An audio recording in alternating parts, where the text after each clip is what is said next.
Far too often I've found games attempting to go with a creepy or horror vibe of some kind on the Switch to be disappointing. Whether the choice is overall format, looking at you, walking simulators, an over-reliance on jump scares, or having an incoherent story trying to drive the experience, there are more misses than there are hits. While outright violence and high tension can be appealing, I also appreciate a more low-key approach at times. And for me, that's what Tales of Candleforth delivers on. In the game's prologue, you're introduced to an older woman who appears to be an elder of some sort with ties to something dark and becomes stricken with a mysterious illness.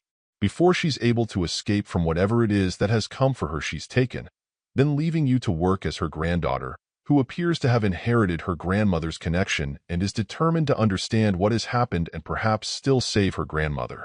To do that, you'll need to solve a series of sometimes quite normal, but sometimes pretty bizarre and creepy puzzles over a few chapters of play.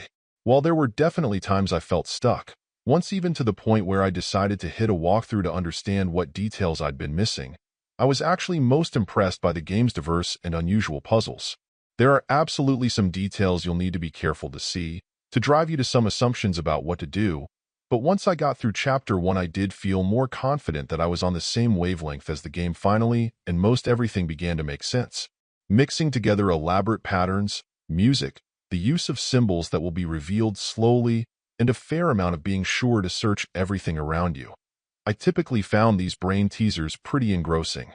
Sure, there are times when some corners could be cut with a bit of process of elimination, but despite the means of moving the cursor around the screen being quite slow and plodding, the console controls aren't as convenient as using a mouse, but they're at least effective.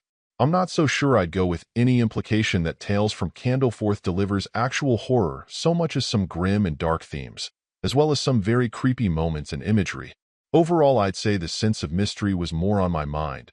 But with the game's overall hand-drawn look being a bit Burton-esque in many regards, you do get a very dark tone to everything. The shame is that while the story seems like an interesting one overall, the ending failed to help it all end on a high note, instead a bit more of a confusing one. As the game's title implies, there are many tales. Hopefully we'll get more in the future that can help either deepen the mystery or at least give this chapter a more clear conclusion. It may not be firing quite on all cylinders, but it does at least make for a pretty satisfying time up to that point.